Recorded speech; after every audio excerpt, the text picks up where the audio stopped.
প্রশ্নের উত্তর দিতেছে, নাতি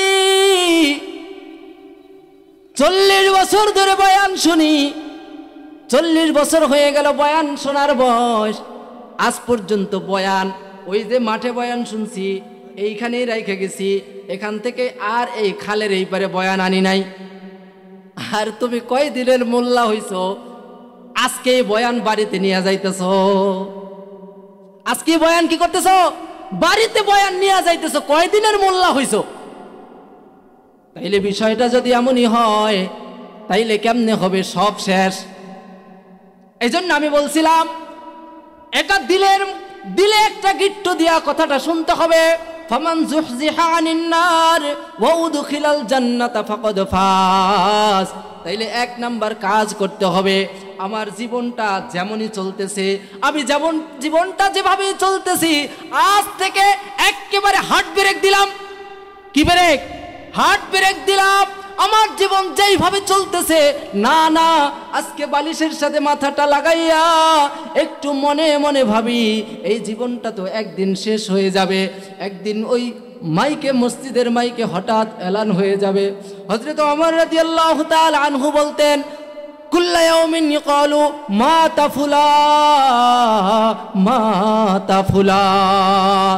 প্রত্যেক দিন ঘোষণা আসতেছে অমুকের ছেলে অমুকে নাই, অমুকের ছেলে অমুক মারা গেছে, অমুকের ছেলে অমুক দুনিয়া ছেড়ে চলে গেছে, অমুকের মেয়ে অমুকে চলে গেছে।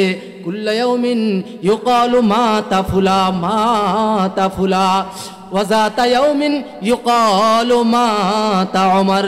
হযরত ওমর রাদিয়াল্লাহু তাআলা আনহু বলেন, প্রত্যেক দিন এই ঘোষণা আসতেছে, একদিন মসজিদের মাইকে হঠাৎ ঘোষণা হয়ে যাবে খলিফাতুল মুসলিমিন ওমর আর দুনিয়ায় নাই। এইটা ওনার ব্যাপারেই খাস, আমাদের কি হবে না? কি বলেন, আমাদের হবে না? এই শিক্ষা আমাদের সমাজের মধ্যে নাই? যুবক সন্তান আমাদের থেকে চলে যায় নাই? কি বলেন, কত যুবককে আমরা হারাই নাই? হ্যাঁ ভাই, এজন্য 1 নাম্বার কাজ হলো আজকে বালিশের সাথে মাথাটা লাগাইয়া তারপরে একটু চিন্তা করব, আমার জীবনটা যেভাবে চলতেছে, না না, এইভাবে আর চলা যায় না।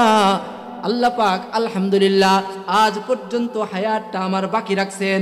হতে পারে এই যে আজকে ফজরের আজান হবে, হতে পারে জোহরে আমার জানাজা হয়ে যাবে, কথা ঠিক না বেঠিক? তো এই জন্য আজকের থেকে হার্ট ব্রেক দিলাম। আমি সুদের সাথে জড়িত, আমি ঘুষের সাথে জড়িত, বেহায়াপনার সাথে জড়িত, নামাজ পড়ার তৌফিক হয় না, রোজা রাখার তৌফিক হয় না, যাকাত দেওয়ার তৌফিক হয় না। সমাজের মধ্যে যত বেহায়াপনা, সমাজের মধ্যে যত বেলাল্লাপনা, সমাজের মধ্যে যত ব্যভিচার যা কিছু আছে, সব কিছু আমার জীবনের মধ্যে আছে। কেমন একটা মানুষ হইলাম, আমার তো আখিরাত আছে, আমার তো ওই অন্ধকার কবরের মধ্যে যেতে হবে, আমার সাথে কেউ যাবে না, কেউ যাবে না, কেউ যাবে না। ভাই বলি, বন্ধু বলি, কেউ তো আমার সাথে যাবে না।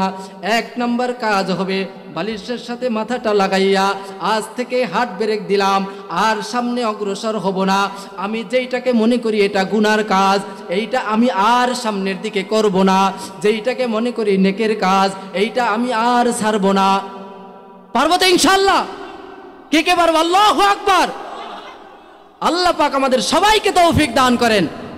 হ্যাঁ, তাইলে 1 নাম্বার কাজ হলো, 1 নাম্বার কাজ হলো আজকে আমলটা দিলাম, বালিশের সাথে মাথাটা লাগাইয়া আমার জীবনের হিসাব নিকাশটা একটু মিলায়ে নেব।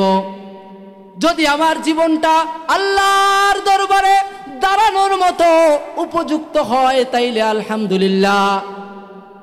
আর যদি এমন হয় না না, এই জীবন নিয়ে, এই হায়াতে জিন্দেগি নিয়া, এই আমল নিয়া আল্লাহর কাছে দাঁড়ানো উপযুক্ত না, তাইলে ওই যে হার্ট ব্রেক দিলাম, এখন থেকে কালকের থেকে আমার যে দেনা পাওনা আছে, এই দেনা পাওনাগুলো আমি শেষ করে দিব। অনেকেই এমন আছে, কথায় কথা আসে, ভাই বোনের সম্পত্তি দেয় না, এটা নাকি অনেক বেশি। আপনাদের সমাজে মনে হয় নাই? হ্যাঁ, আপনাদের সমাজে আছে। আচ্ছা, আপনি বলেন, আপনি ওই যে আমলটা দিলাম, বালিশের সাথে মাথাটা লাগাইয়া একটু চোখের পানি যদি ফেলতে পারেন, একটু চিন্তা করেন, আপনি কাকে ঠকাইয়া আপনি কাকে ঠকাইয়া কি করতেছেন? এই সম্পত্তি আপনি কি নিয়ে যাইতে পারবেননি? আপনার যে স্মার্ট কার্ডটা আছে, আপনার ব্যাংক অ্যাকাউন্টটা আছে, আপনার যে ক্রেডিট কার্ডটা আছে, এই ক্রেডিট কার্ডটা কি আপনি কবরে লইয়া যাইতে পারবেননি? কেডা কেডা পারবেন দেখি হাত জাগান তো। কেউ পারবেন না? হ্যাঁ, কেউ পারবেন না। সব কিছুই রেখে দিবে। তাইলে কার জন্য এমন? কিসের জন্য এমন বলেন? কার জন্য এমন? কি জন্য এমন ধোকায় পড়ে আছে আমরা? আল্লাহর জন্য কেন আমার দিলটা এখনো নরম হয় না? কেন ভাই? আপনি কাকে ঠকাইয়া সন্তানের জন্য রাইখা গেলেন 2 কোটি টাকা? কথার কথা, এই 2 কোটি টাকা আপনি যে রাইখা গেলেন, এই 2 কোটি টাকা আপনার সন্তানরা সব কিন্তু মসজিদ মাদ্রাসায় দান করে দিবে। কথা ঠিক না ঠিক? না বুঝছেই? আরে কি বলেন আপনারা? ওই যে 50,000 টাকা 1 লাখ টাকা দিয়া ওই একদিন খাওয়াই দিবে, এই শেষ। আর বছরে একবার হয়তো বা খাওয়ার আয়োজন করবে। সেটাও হইলো এই জন্য করবে যে যদি না করি তাইলে মানুষে গালি দিবে। ওমকে 3টা পোলা রেখে গেছে, এগুলা না রেখে যদি কয়টা কলা গাছ লাগাই থিয়া যাইতো তাইলেও ভালো হইতো। বাপটা মইরা রইছে, একটু খাওয়ায়ও না একদিন। এই মানুষকে বোঝানোর জন্য, মানুষের কথার থেকে বাঁচার জন্য তারা এই আয়োজনগুলো করবে। আপনার আমল নামায় কিছু পৌঁছক এই ফিকিরটাও করবে না। কেননা এই ফিকির যদি করত তাইলে কোন কাজে আপনার আমল নামায় আপনার কবরে সওয়াব পুষবে এটা আমাদের সাথে আলোচনা করতো। কথা ঠিক না ঠিক? যারা যেই ইতে আছে, আপনি মামলায় পড়ছেন, এটাকে আমার কাছে আসবেন পরামর্শ করতে? এটা যাবেন কার কাছে? উকিলের কাছে যাবেন। এটাই বাস্তবতা, এটাই সাধারণ কথা।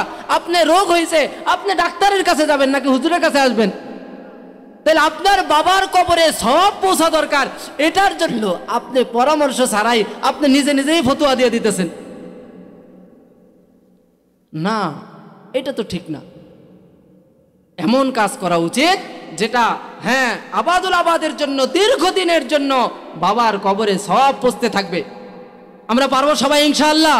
হ্যাঁ, নিজের বুঝে না আসলে উলামায়ে কেরাম যাকে আপনার পছন্দ হয়, যাকে আপনার মহব্বত লাগে তার সাথে আলোচনা করবেন। হুজুর, আমার বাবা মারা গেছেন, আমার দুনিয়ার কোনো যশ খেতে আমার কোনো দরকার নেই, সমাজ কি বললো এটা আমার কোনো দরকার নেই।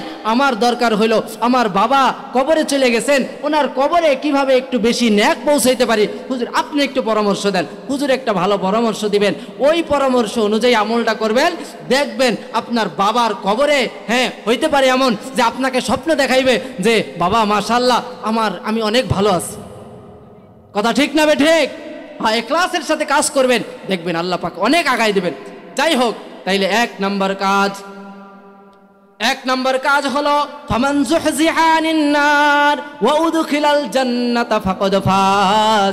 এই সফলতা, চূড়ান্ত সফলতা অর্জনের জন্য আজকেই নিজের হিসাব নিকাশগুলো আমি চুকায় নিব, হিসাব নিকাশগুলো পরিপূর্ণভাবে বুঝে নিব।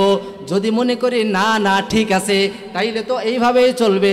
আর যদি না মনে করি সব কিছুর মধ্যে গরমিল আর গরমিল, গরমিল আর গরমিল, নিজের আত্মগৌরব, নিজের অহংকারকে জায়গা না দিয়া, যার কাছে আপনি একজনের উপরে অন্যায় করেছেন, একজনের উপরে জুলুম করেছিলেন, একজনকে আপনার ক্ষমতার কারণে একজনকে একটা চর লাগাই দিছিলেন, এমন আপনাদের সমাজে আছে না নাই? হ্যাঁ, চর লাগাই দিছিলেন। কাল কিয়ামতের ময়দানে এই চরের কারণে কিন্তু আপনার বিশাল আমল নামার স্তূপ, এইগুলার কারণে আস্তে আস্তে সবচাইতে ভিখারি হইয়া, সবচাইতে ফকির হইয়া আল্লাহর জাহান্নামে আপনাকে নিক্ষিপ্ত হইতে হবে। বলেন নাউজুবিল্লাহ।